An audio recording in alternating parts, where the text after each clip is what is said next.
ஹாய்ங்க. ஒரு 2 ஃப்ரெண்ட்ஸு. அதில் ஒருத்தர் வந்து பயங்கர புலம்பிட்டு இருக்காரு. நான் வாழ்க்கையில் பண்ணக்கூடாத ஒரு பெரிய தப்பு பண்ணிட்டேன். என் மனசு ரொம்ப கஷ்டமாக இருக்குது. இதை நான் எப்படியோ சரி பண்ணணும். என்னை எங்கேயாவது கூட்டிகிட்டு போன்னு சொன்னாராம். சரி வா, நமக்கு தெரிஞ்ச துறவி ஒருத்தர் இருக்காராங்க, நான் கூட்டிகிட்டு போகிறேன் அப்படின்னு சொல்லி ஃப்ரெண்டு சொல்லியிருக்கான்.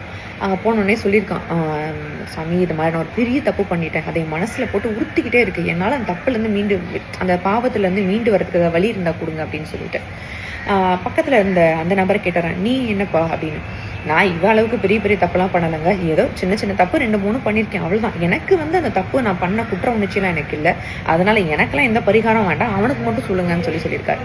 சரி ஓகே, 2 பேரும் போயிட்டு தூரம் தெரியுது பாருங்க ஒரு மலை. அந்த மலையில் இருக்க பெரிய பாறைங்கள், உன்னோட தூக்க முடியாத அளவுக்கான ஒரு பெரிய கனத்த ஒரு பாறாங்கள்லாம் நீ எடுத்துட்டு வா, நீ பண்ண பெரிய தப்புக்குன்னு சொன்னாராம்.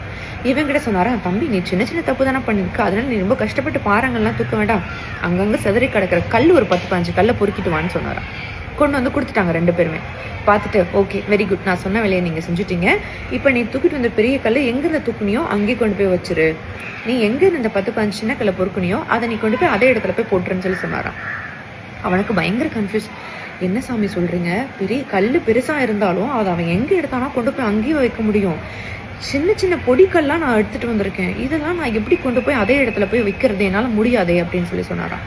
அதுக்கு அந்த துறவி சிரிச்சுக்கிட்டே சொன்னாராம், பண்ணுறது தப்பு, அது சிறுசோ பெருசோ அதுக்கு அவளோட பெரிய டெஃபினேஷன் தான் தேவையில்லை. என்னைக்கு ஒருத்தன் தான் பண்ணுற தப்பை வந்து மனசார உணர்ந்து தான் பண்ண தப்புக்கு பிராய்ச்சித்த வேணும், பரிகாரம் வேணும், வருத்தப்படுறானோ அந்த தப்புக்கு உண்டான ஒரு விஷயத்த வந்து நம்ம சரி பண்ணி கொடுக்க முடியும். அவனோட மனசுக்கு உண்டான ஒரு அமைதியை நம்ம வந்து தேடுறதுக்கு அவனுக்கு வழி சொல்ல முடியும். ஆனால் தப்பெல்லாம் பண்ணிட்டு நான் பண்ணதுக்கு பேர் தப்பே இல்லை, எனக்கு உறுத்தலே இல்லை, எனக்கு குற்ற உணர்ச்சியே இல்லை, நான் பண்ணதெல்லாம் அவ்வளோ பெருசெல்லாம் இல்லை, அவன் என்னென்னமோ பண்ணுறான் அப்படின்னு நீ கதை இல்லைந்த அப்படின்னா அவனை விட உனக்கு தான் அடி ஜாஸ்தியாக விழுகும். ஏன்னா சிறுதுறை பெருவெள்ளம் இல்லையா, நம்ம பண்ணுற சின்ன சின்ன தப்பு எங்கேயாவது பெருசாக கொண்டு போய் மாட்டி விடும்.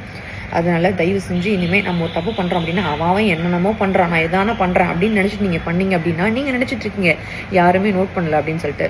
அதனால் ஒருத்தன் உட்காந்து நம்ம பார்த்து சிரிச்சுக்கிட்டே இருப்பான், ஏன்னா எல்லாத்துக்கும் கணக்கு வச்சுருக்கான். ஸோ எப்போதுமே ரொம்ப கேர்ஃபுல்லாக இருங்க. கண்டிப்பாக அந்த ஸ்டோரி உங்களுக்கு பிடிச்சிருக்குன்னு நினைக்கிறேன். கமெண்ட்டில் சொல்லுங்கள் ஸ்டோரி பிடிச்சிருக்கா இல்லையான்னு. பாய்.